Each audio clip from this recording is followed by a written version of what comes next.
가끔 TV를 보게 되면 전쟁 포로들이 잡혀있는 모습을 언론에 공개하는 것을 아마 보셨을 거라고 생각을 합니다. 원래는 국제법상 포로들의 형편을 그렇게 발표하는 것은 법으로 금지되어 있습니다. 그럼에도 불구하고 심리전의 일환으로 사람들을 이렇게 흔들리게 하기 위해서 그런 그 포로들의 모습을 언론에 공개하는 경우들이 있습니다. 그런데 그런 그 경우에 포로들의 모습을 여러분 보셨습니까? 한결같이 두려움에 떨고 있고 그리고 불안에 떠는 그러한 모습들을 보게 됩니다. 또 종종 이북에 억류되어 있는 그 사람들 모습들도 영상에 저희들이 가끔 보게 되죠.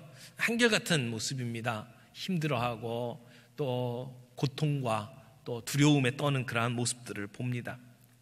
그런데 오늘 이 본문 말씀에 보면 사도 바울은 자기 자신을 그런 포로 또는 갇힌 자로 소개를 합니다. 그런데 좀 이상한 포로입니다. 두려움에 떨고 불안하는 그러한 모습이 아닙니다. 행복한 포로입니다. 낙심해야 될 상황 속에서 도리어 영광스럽게 생각하고 있는 그러한 포로의 모습으로 사도 바울은 자기 자신을 소개합니다. 1절 보십시오.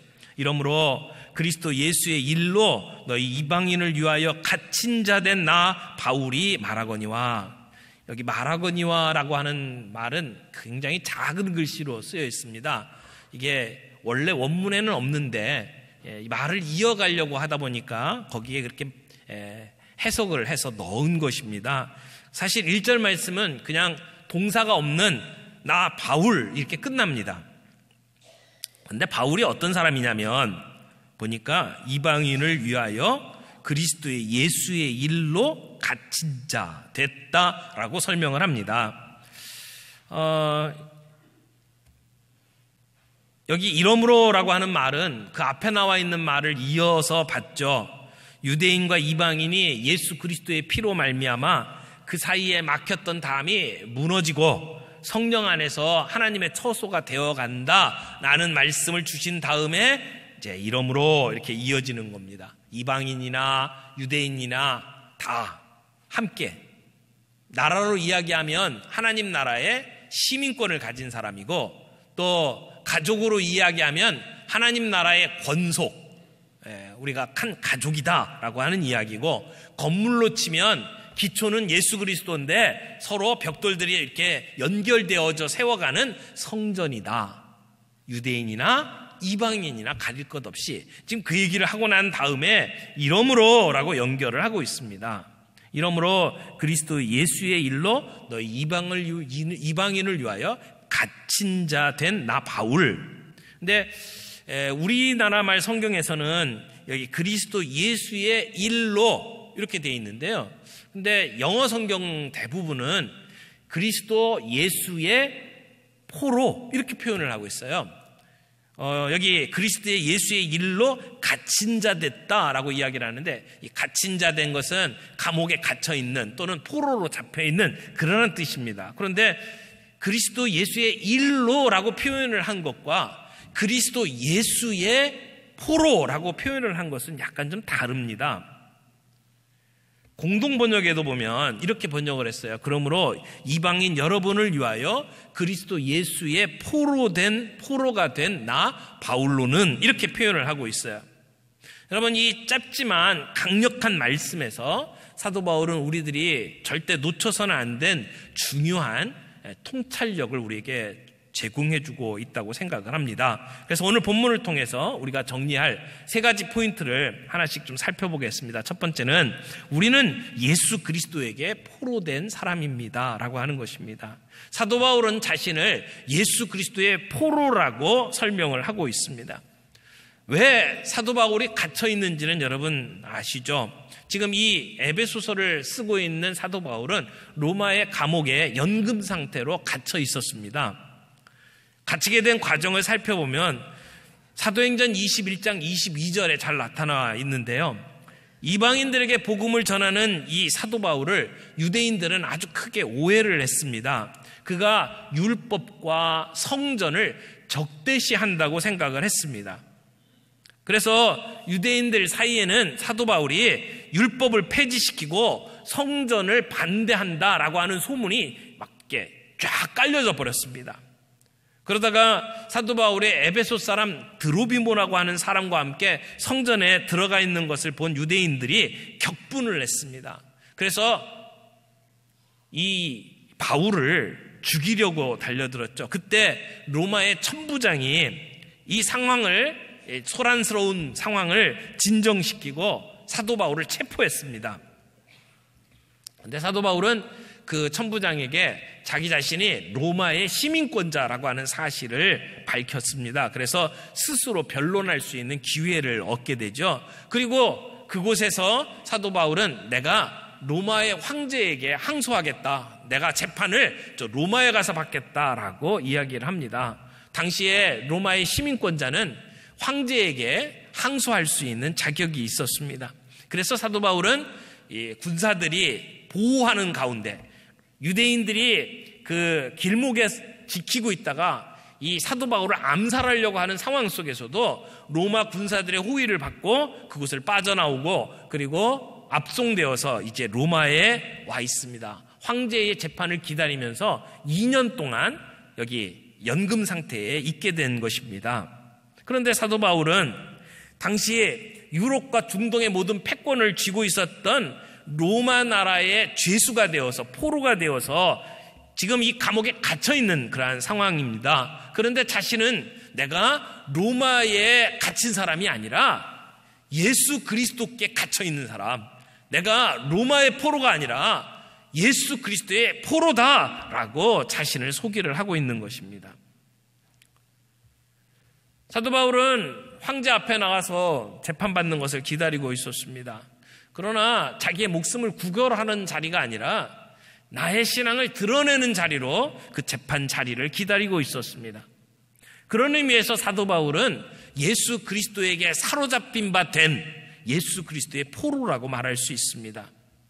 하나님의 주권적 통치 하에서 살아가는, 자기 자신에게 일어나는 일이 좋은 일이든 좋지 않은 일이든 하나님의 선하신 계획의 일부라고 사도 바울은 생각했습니다. 그래서 사도 바울은 하나님이 허락하시지 않으면 로마가 자기 자신을 묶어둘 수 없다는 사실을 알고 있었습니다.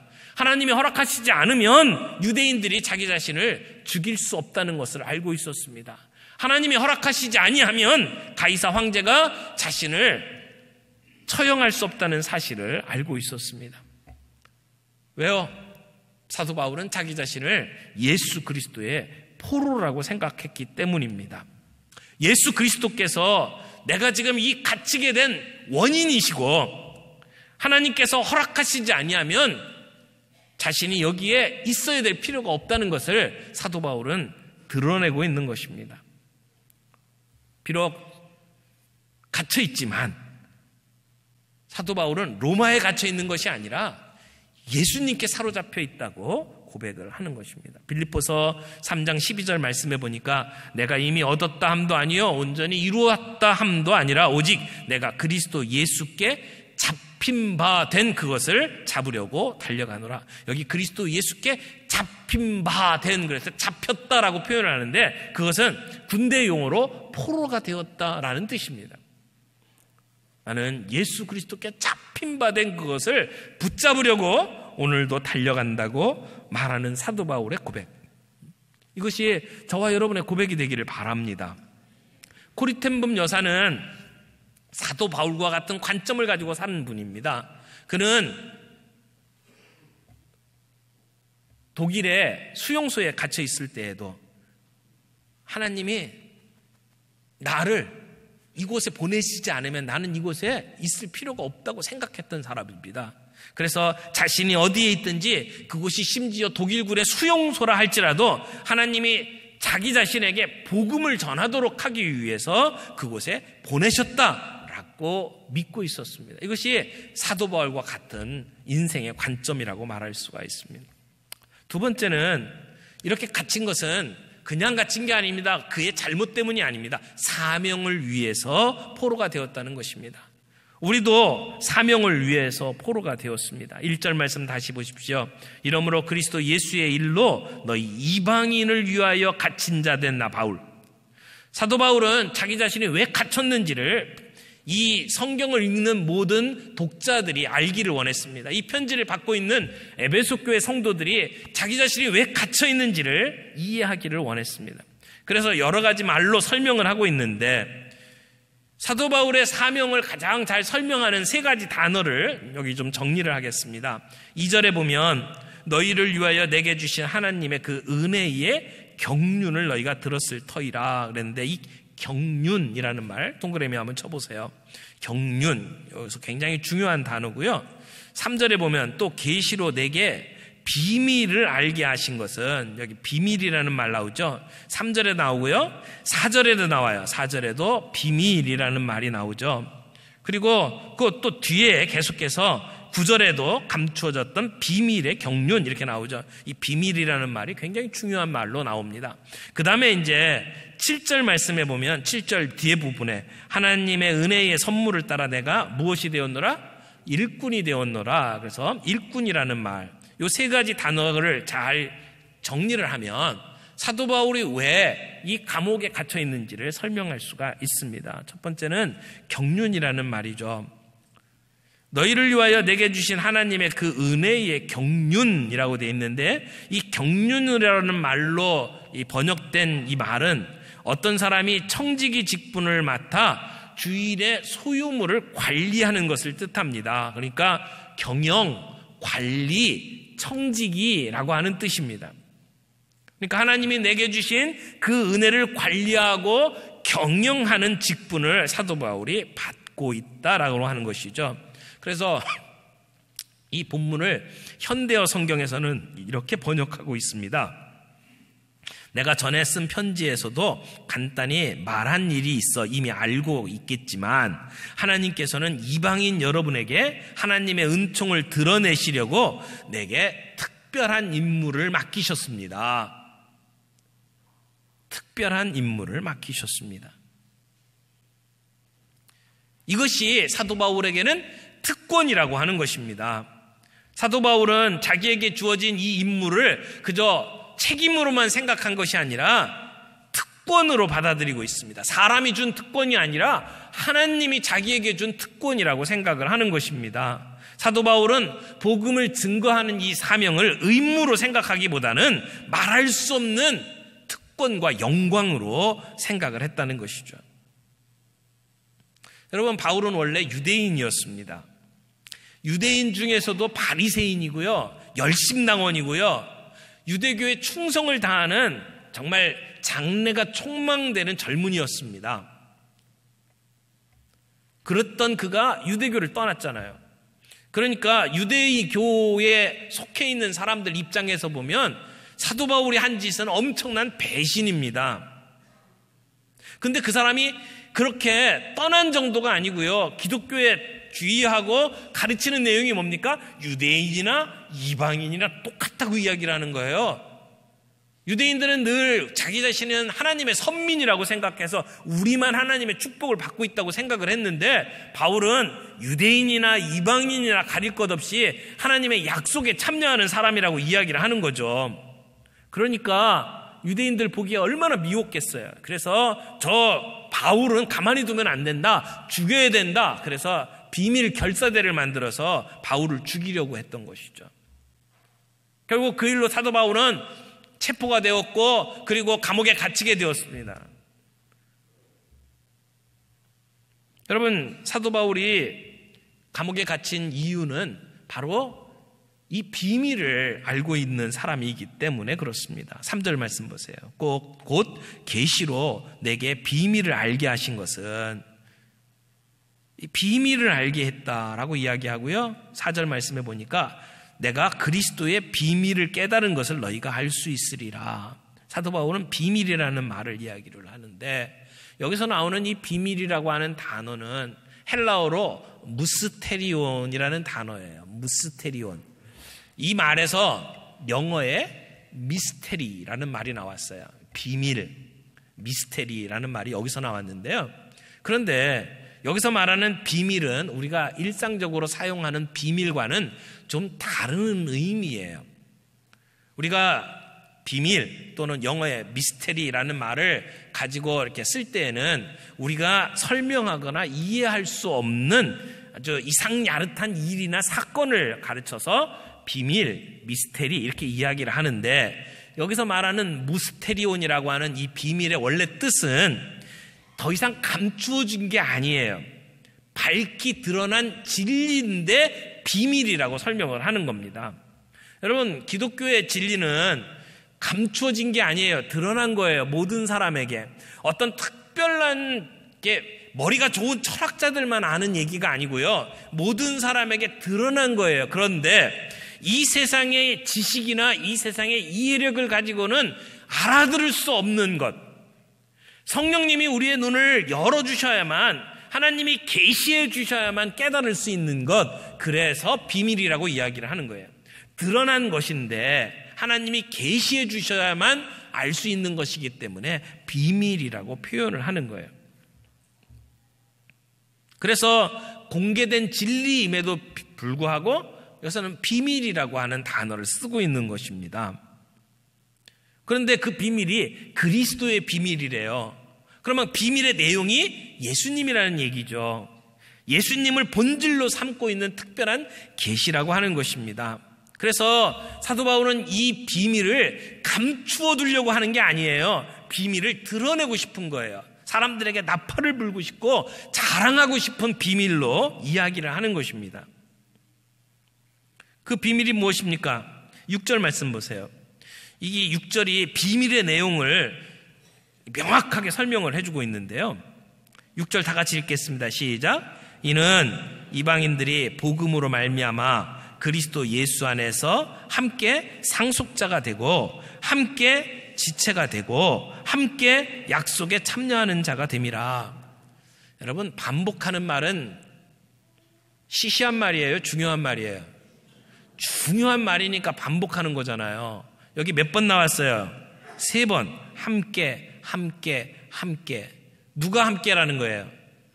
유대인과 이방인들이 함께. 그렇죠? 그래서 6절 말씀해 보면 첫 번째는 이방인들도 복음으로 말미암아 그리스도 예수 안에서 유대인들과 함께 뭐가 됐어요? 상속자가 됐다. 상속자가 됐다고 이야기를 해요. 그냥 단순히 개종자가 아니라 이방인인데 하나님 앞에 돌아온 사람들이 아니라 하나님으로부터 상속을 받는데 공동으로 상속받는 사람이 되었다는 것이죠. 어떻게? 예수 그리스도께서 유대인과 이방인 사이에 막힌 담을 허셔서, 그렇죠? 그 다음에 두 번째, 이방인 신자들도 유대인 신자와 함께 뭐가 되었다고요? 지체가 되고, 같은 몸의 지체가 되고. 그러니까 상속자가 될 뿐만 아니라 함께 지체가 되었다는 겁니다. 예수 그리스도의 몸의 한 지체가 되었다는 거예요. 세 번째, 이방인 그리스도인들도 유대인 그리스도와 함께 뭐에 참여했어요? 약속에 참여하는 자가 됨이라. 성령의 약속을 받게 된 겁니다. 이방인들이나 유대인이나 약속을 받았다라고 한 것이죠. 그래서 사도 바울은 이 비밀을 사람들에게 전하기 위해서 선택받은 하나님의 일꾼이라고 하는 것입니다. 여러분, 근데 지금 여러분이 이 말을 들으면서 야, 이게 뭘 비밀이냐, 뭐가 그렇게 대단하냐, 유대인이나 이방인이나 다 한결같이 예수 믿게 되고 하나님 복 받는 거, 뭐 그렇게 대단한 거냐라고 생각을 하실지 모르겠지만 이 당시의 사람들에게는요, 이게 대단한 말이었습니다. 하나님의 복은 당연히 이스라엘 백성들 선민에게만 주어지는 것이라고 생각을 했는데 그 복이요, 이방인이나 유대인이나 똑같이 받는다고 이야기를 하는 거잖아요. 그러니까 마치 양반이나 천민의 구별이 확실했던 시대에 양반이나 천민이나 똑같다 이 얘기를 하는 거하고 똑같은 거예요. 주인이나 노예나 하나님 앞에서 똑같다라고 선언을 하는 그러한 입장이기 때문에 그 당시에 듣는 사람에게는요, 이게 굉장히 혁명적인 이야기였습니다. 사도 바울은 이 비밀을 사람들에게 알려주는 일꾼이 되었습니다. 7절 말씀 보세요. 이 복음을 위하여 그의 능력이 역사하는 대로 내게 주신 하나님의 은혜의 선물을 따라 내가 뭐가 되었다? 일꾼이 되었다. 일꾼. 이 일꾼이라는 말도 헬라어 단어를 여러분이 배우시면 좋아요. 디아코노스라는 단어인데요. 이 디아코노스라는 말은 무슨 의미냐면 주인이 식사를 할 때 주인 옆에서 이렇게 기다리고 있다가 주인이 적어달라 뭐 해달라 할 때마다 옆에서 시중을 드는 종을 가리켜서 설명하는 말이 디아코노스라는 단어예요. 사도 바울은 지금 그리스도의 비밀을 이방인들에게 전하는 자기 자신의 위치가 바로 그런 종과 같다라고 설명을 하는 것이죠. 사도 바울은 그 일을 감당하기 위해서 지금 일하다가 감옥에 들어왔다라고 설명을 하는 것입니다. 만약 사도 바울이 복음을 전하는 사람이 아니었다면 지금 이 감옥에 들어와 있을 이유가 없어요. 사도 바울이 그 비밀을 가지고 사람들에게 전하는 일을 하지 않았다면 지금 이 감옥에 갇혀 있을 이유가 없다는 것이죠. 그래서 사도 바울은 이 편지를 받고 있는 에베소 교회 성도들에게 내가 지금 이 감옥에 갇혀 있는 것은 부끄러워할 일이 아니다. 이것이 너희에게 영광이다 라고 말을 하는 것입니다. 세 번째, 포로가 된 것은 우리의 영광이라는 것입니다. 사도 바울은 자기 자신이 지금 이 갇혀있는 포로가 된 것이 낙심할 일이 아니라 부끄러워할 일이 아니라 자랑스러운 일이라고 설명을 하고 있는 것입니다. 여러분 13절 말씀을 보세요. 이게 사도 바울이 지금 이 말씀 안에 결론이에요. 다 같이 읽겠습니다. 시작. 그러므로 너희를 위한 나의 여러 환난에 대하여 낙심하지 말라. 이는 너희의 영광이니라. 여러분 사도 바울이 말씀을 전하다가 지금 유대인들에게 대적을 당하고 그리고 목숨을 정말 그냥 경각에 달릴 정도로 위태로운 지경에 있다가 이제 지금 감옥에 갇혔잖아요. 아마 감옥에 갇혀서 로마까지 압송돼서 갇혀있는 이 사도 바울을 보면서 에베소 교회 성도들은 아마 불쌍하게 생각을 했을지도 몰라요. 아니 믿음이 약한 사람들은 그런 모습을 보면서 시험이 들었을지도 몰라요. 사도 바울은 에베소 교회 성도들이 이런 생각을 할까봐 걱정을 한 거예요. 그래서 틀림없이 믿음이 약한 사람은 지금 보기에 이 어려운 상황을 보면서 시험을 받든지 상처를 받을 것 같으니까 사도 바울이 지금 내가 당하고 있는 상황은 그런 게 아니다. 이것은 부끄러워할 일이 아니라 영광이라고 이야기를 하는 것입니다. 여러분 고난은 하나님의 은혜를 더욱 풍성하게 나타내는 도구입니다. 때때로 하나님은 믿음의 사람들을 힘들고 어려운 상황 속에서 건져주시기도 하지만 때로는 그 고난에 있도록 하셔서 그 고난을 통해서 하나님의 은혜를 더욱 빛나게 만드실 때도 있습니다. 세상적인 관점에서 볼 때는 실패한 것처럼 보여요.